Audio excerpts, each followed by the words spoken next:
Hello everyone, welcome to today's class. Today in 9th standard algebra we are going to discuss chapter 6. So chapter 6 is financial planning. So in algebra we are going to discuss about financial planning. So what is financial planning? So finance means handling of money. So financial planning means the planning of how to handle the money, means how to spend the money, where to spend the money, and how we will save the money by planning. So we are going to discuss about all this in this chapter. The main purpose of financial planning is protection and growth of the wealth. So why we are doing the financial planning? To protect and to grow our wealth. In order to protect our savings or to even make them grow, we keep them as fixed deposit. So how we will save the money? We will keep them as fixed deposit. That means we won't use it for any other purpose. We will save that money. And buy immovable properties. Immovable properties means which are permanent, like land. We buy house or car. So such are immovable properties, house, land, etc. So these are called, so use saving the money as fixed deposit or buying immovable properties like house or land, we call them as investments. So these are our investment which will be beneficial for us in the future. So what is income? Income is the money that we get. So we different sources we will get salary, or from other sources we will get income. So money that comes to us is called our income. And what is expenditure? Money that we spend are called expenditure, like daily expenses in our day-to-day life, fees, rents, etc. Healthcare services, money we use for healthcare, education. So that all are expenditure. So from where we will spend this expenditure? So money that is with us, from that we will pay the all rent, fees for healthcare services, for rent, and for all daily things we will spend money from our income. So we have to subtract expenditure from our income. So after spending all our expenditure, so we get some amount salary and we paid our all expenditure from the income. So some money will be remaining in our incomes. So that is what that will be our saving. Saving means the money that rests with us. The rest of money goes as expenditure from our income. So let us take an example. A person gets rupees 10,000 as his income and his expenditure is 7,000. So he will pay that expenditure, find that expenditure from his income. So we have to subtract 7,000. If 7,000 is his expenditure, so income minus expenditure, that is 10,000 minus 7,000. So what is 10,000 minus 7,000? It is 3,000. So 3,000 is his savings. And also another person whose income is 20,000 and his expenditure is 15,000. So income minus expenditure, so 20,000 minus 15,000 is 5,000.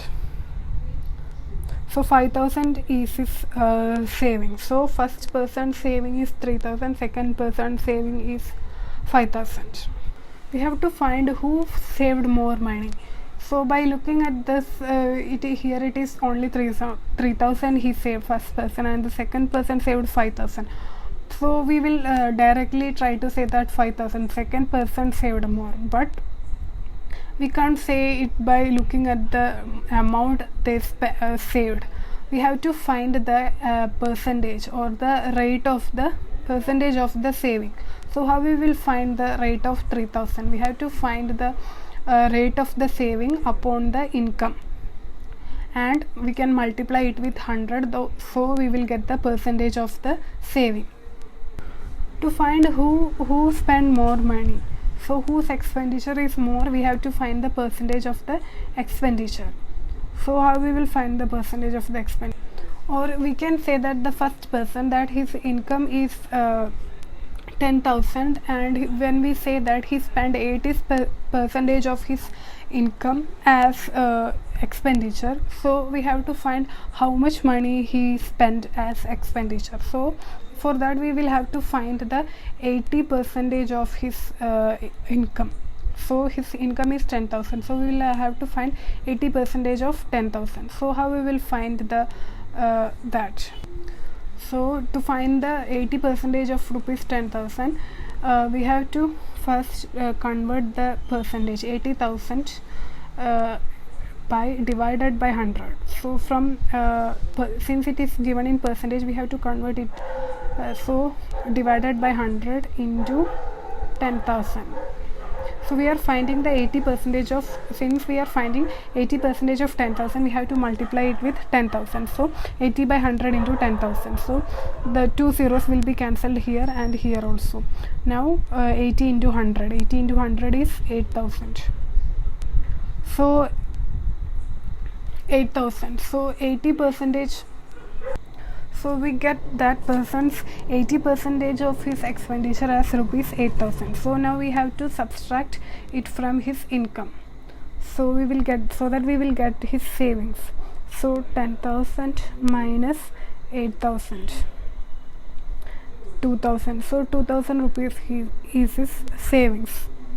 So now we get the formula that when income is given and when percentage of expenditure is given, first we have to convert, find that amount. If it is given in percentage, we have to convert it into amount, then we will get the savings of that person. So we are going to the problem. So this is the first problem in practice set 6.1. Alka spends 90% of the money that she receives every month and saves rupees 120. How much money does she get monthly?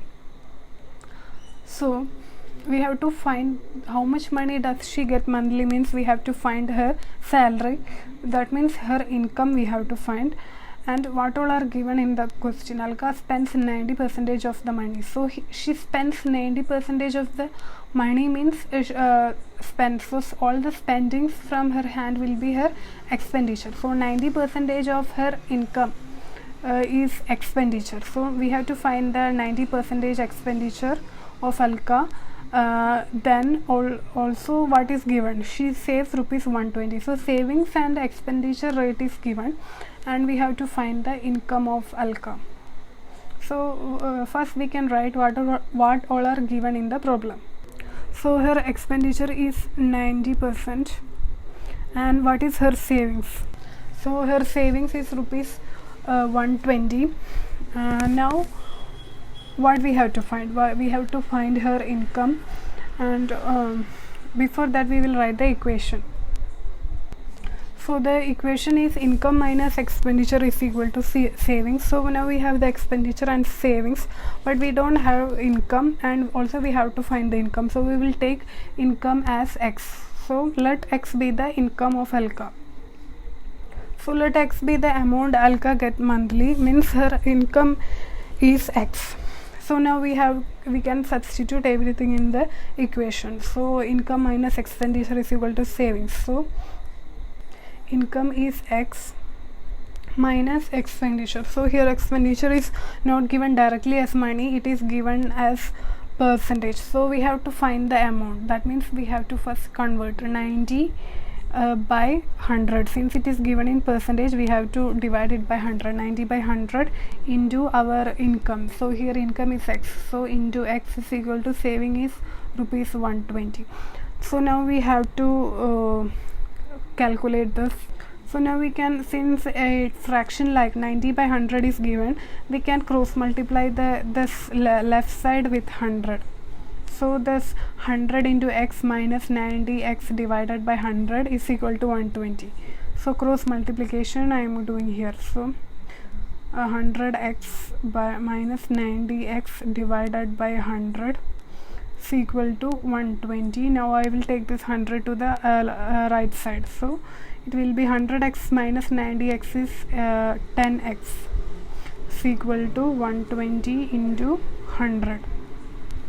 So 10x is equal to 120 into 100 is 12,000 it will be. So x is equal to 12,000 divided by 10.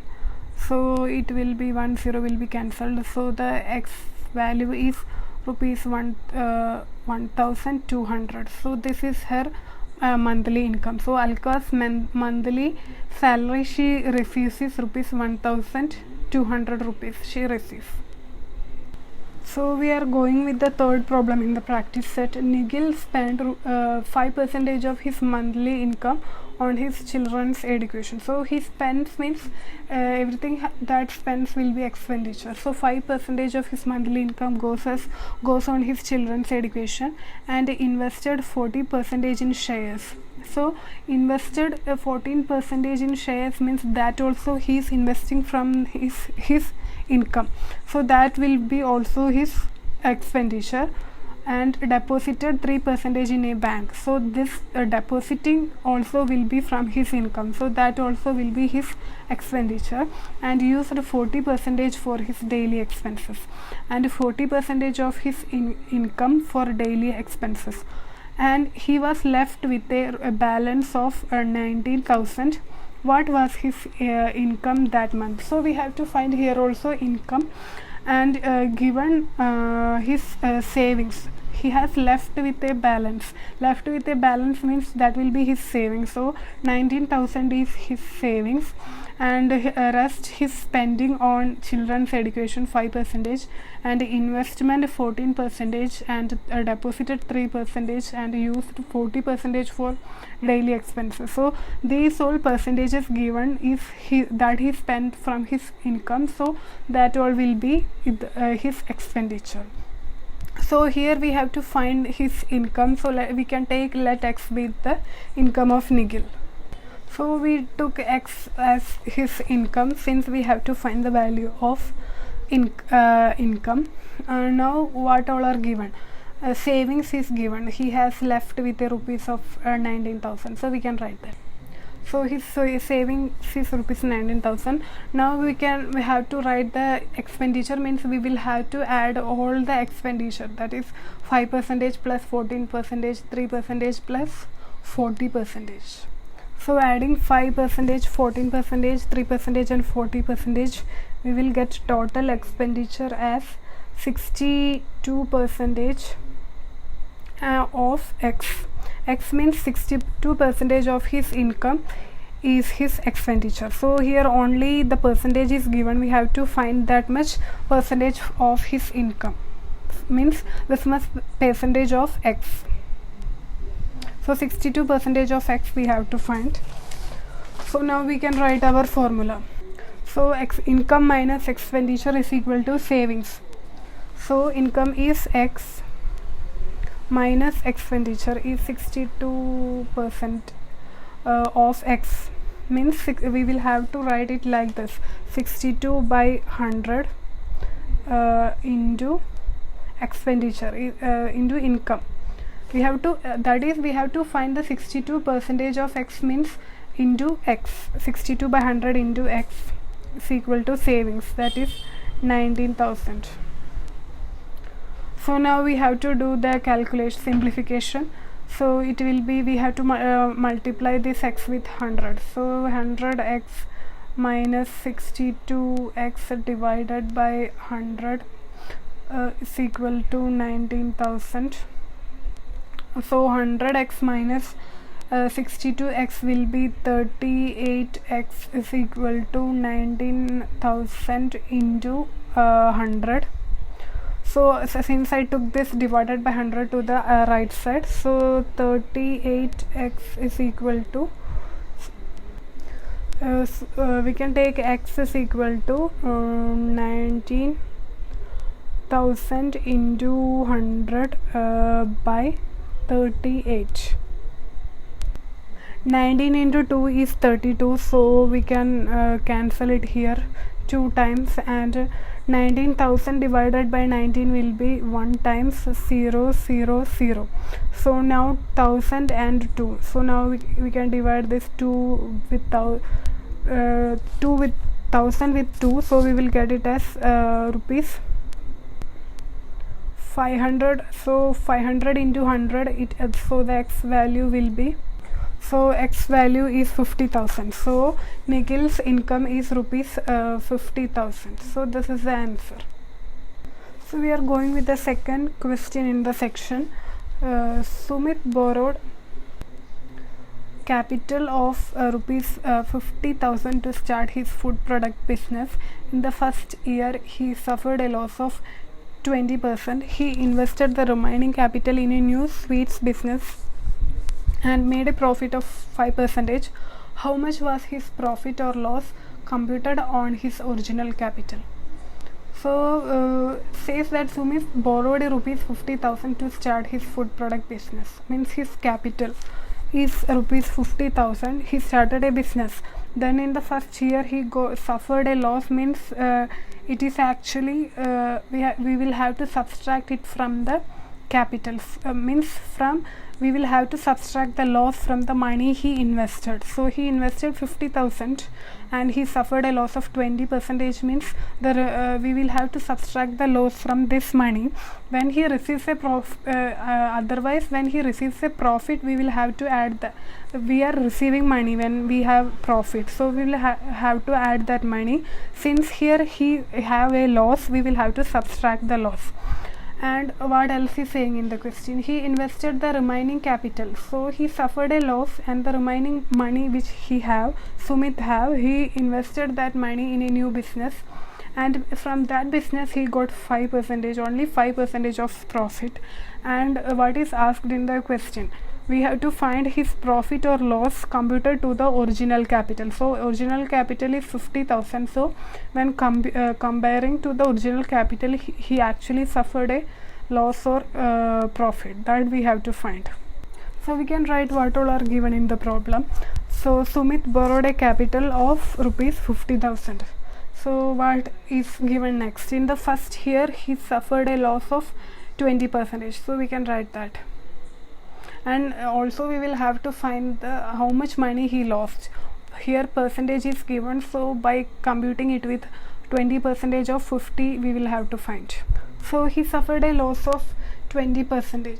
Means we have to find the 20% of rupees 50,000. So therefore the loss is equal to 20% of 50,000. So that will be 20 by 100 into 50,000. So 100 will get cancelled, and now 20 into 500. So 20 into 500 will be 10,000. So rupees 10,000 is his loss.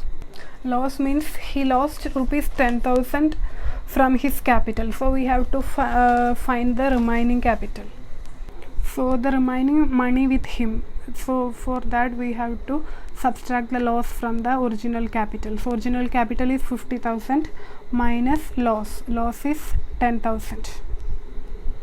So 50,000 minus 10,000, it is 40,000 is the only capital now remaining with him. So what else is given in the problem? He invested the remaining capital, that is 40,000, in a new business and made profit from that 5%. So we will have to find the profit amount and then add it to the capital. Since it is a profit, means he is receiving money. Loss means we are losing money. So the profit made is equal to, so profit he made using the remaining capital. So we will have to find the 5% of rupees 40,000, not 50,000. Since he made profit on the capital, remaining capital, so it will be 5 by 100 into 40,000. So 100 will be cancelled. So 400 into 5, so it will be 20 sorry, it will be 2000. So he get a profit of 5%, that is rupees 2000 from his remaining capital. So since it is a profit, we will have to add this money profit to the capital, that is 40,000 plus 2,000. So we will get the amount actually that is left with him. So amount held with Sumit at the end will be 40,000 plus 2,000. So it will be for 42,000. So this much amount is left with Sumit.